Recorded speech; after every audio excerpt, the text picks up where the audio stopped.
Hey YouTube, it's Shadow here, and today I want to talk to everyone about the Planet Eclipse Ego 11. There's been a lot of talk about this gun since it came out, and most of it has been negative. I just want to take some time here to clarify a lot of things about the Ego and give you my personal opinion and an introductory review on the gun. Let's start off with what people have been saying. Most people are saying a lot of negative things about this gun and a lot of negative things about Planet. They've been saying that the only real changes that were made to the gun were the pops on-off system instead of the oops, the shaft 4 barrel, and the new milling on the body. That's really not the only thing they did. There's a lot of other major changes that they made, and there's also a lot of little things that they did. So I'm just going to go over these things one by one. The first thing that you're probably going to notice if you hold an Ego 11 is the new grips. These are a totally new design of grip on an Ego. If you also notice, they changed it to a 2-hole design instead of the 3. There used to be 2 screws and then 1 at the bottom. Now it's just 2 screws on both sides. That's not really that big of a change, but it is a lot easier to take your grips off. But these grips, in my opinion, are a lot more comfortable than the other models, and this little jewel here adds a pretty nice touch. They changed the display like they usually do. Every year they change the display. Mine's set to blue. It's kind of really hard to see it, but they did change the display a lot. And they also added right here, this is not part of the grips, by the way, this is part of the actual frame. This piece of soft rubber, it never used to be there, and its functionality is when you hold the gun, it adds a little bit more grip and a little bit more comfort to the crease of your hand here. And that, it's a minor feature, but it's pretty convenient in my opinion. Next thing is the pops, obviously. This is a lot easier to use than any other ASA I've ever seen on a gun. To turn it off, you push this button and then pull it forward. It's that easy. People have been asking about this button, if you can accidentally push it, which you can't because you actually have to stick your thumb in there in order to release it. The regulator is no longer self-purging. That is one thing you're going to need to know. I don't think Planet has ever mentioned that. It is not self-purging. When you degas the gun, there will still be 1 shot worth of air inside of it. So make sure you safely discharge your gun before you put it away and remove your barrel bag and anything like that. Next thing is the shaft 4. This, if you don't know, is no longer compatible with It is not compatible with any previous shaft model.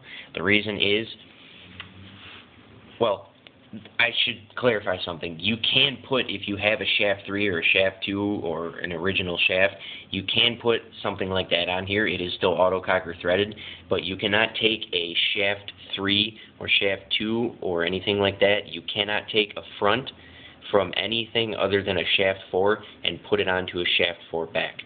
The reason is because they redesigned the way the 2 pieces of the barrel fit together. On previous models, I'm not going to take it apart because I only have one hand right now. I'm holding the camera with the other. But the reason is, on previous models, the threading that threaded into the back used to be on the barrel front. Now, in order to put these 2 together, you stick the end of the back into the tip, which is why you cannot use any other shaft front on this back. Shaft 4 is shaft 4. You cannot interchange them. I don't see why you would want to anyways. I personally think the shaft 4 kit looks nice together. Feed neck is the same. Bolt is the same. The rammer is the same. Obviously, the eye system is still the same. LPR is the same. The trigger frame they redesigned. I like that they added more room in between these 2 because that provides you the ability to do this. I know a lot of players like to do that. I personally usually do that when I play. I just kind of do that. But some people like to wrap, and you now have the ability to, even with gloves or big hands, you can still fit your thumb through there. The trigger is the same. Gotta love Planet's trigger. I know I kind of can't walk very well with my left hand. I had, if you can see the scar there, probably not, maybe. I had surgery on my arm years back, and my fingers don't really work as well as they used to. Anyways, the solenoid is got to be the biggest change that they made to this gun, and it's also the most dominant feature in this gun, in my honest opinion.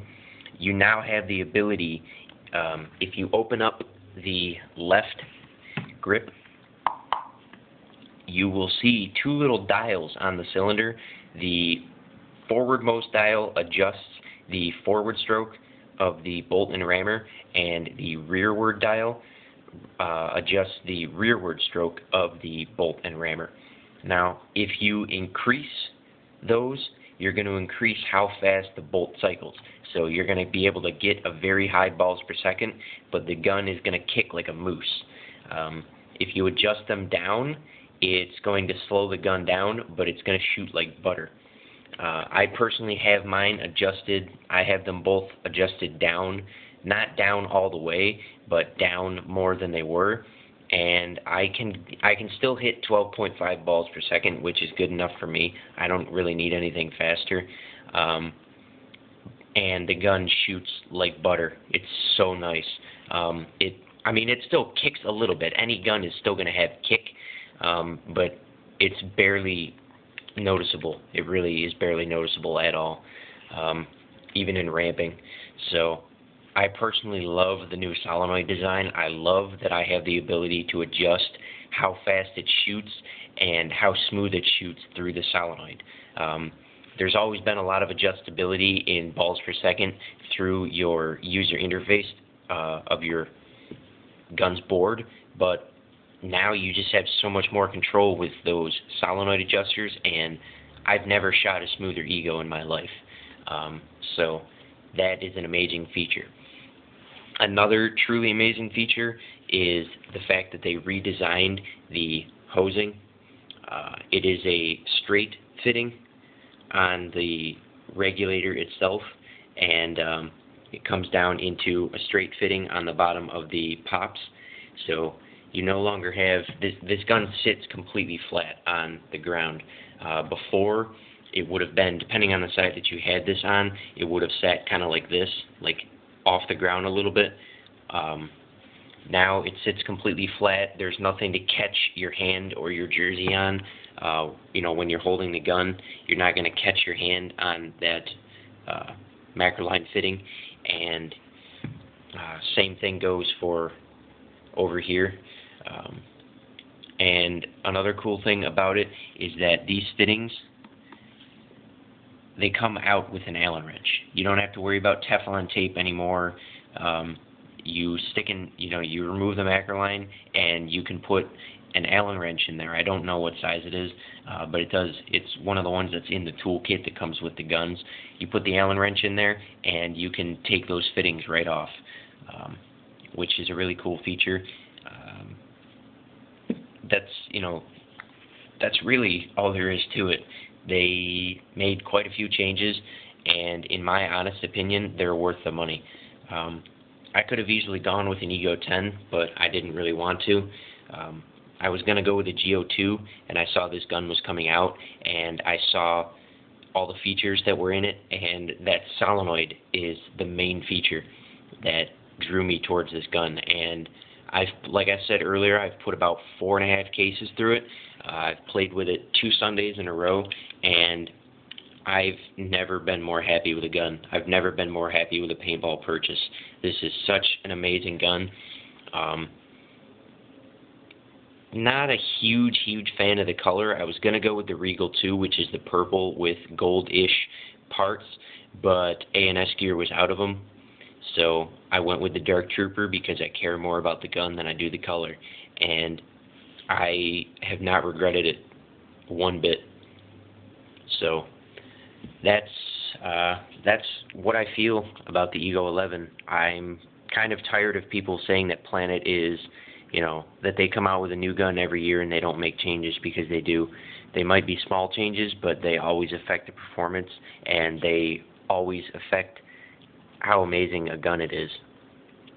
So, call me a Planet Eclipse fanboy if you want to. I don't care. I'll admit, I'm a Planet Eclipse fanboy. Why? Because Planet Eclipse is a truly amazing paintball company. I own their pants. I used to own pretty much everything Planet Eclipse. Before I quit back in 2009, I had an Ego 9. I had a rotor. Obviously, Planet Eclipse doesn't make loaders or tanks, but I had an 09 Ego. I had a rotor. I had a Crossfire tank. I had a JT Flex. I had a Planet Eclipse jersey, Planet Eclipse pads, Planet Eclipse pants, Planet Eclipse NXE pod pack, Planet Eclipse bandana, Planet Eclipse headband, Planet Eclipse gloves. Pretty much everything that I had was Planet Eclipse, except for my loader, my tank, cleats, small things like that. But pretty much everything that meant anything was Planet Eclipse. So call me a fanboy if you want to. I really don't give a shit. They're an amazing company, and they did make really, truly amazing changes to the Ego 11. And if you're in the market for a new gun and you like poppets and you like Planet, I suggest you pick up an Ego 11. If you're not sure, see if you know somebody who has one, and we'll let you, give it a try. I'm willing to bet you'll like it. I certainly do. So, I don't have enough paint through this gun yet to give a full review on it, but I will once I have about 7 or 8 cases through it and have the ability to fine-tune it. I haven't touched the LPR or the dwell. It's everything other than like my ramping settings. Everything is stock. So once I get enough paint through it and can fine-tune it properly, I'll give an in-depth review. But for now, that's all I got for you. So this is Shadow Shock, and I hope you guys enjoyed. Be sure to leave any comments, questions, anything like that in the comment section. And yeah, that's pretty much it.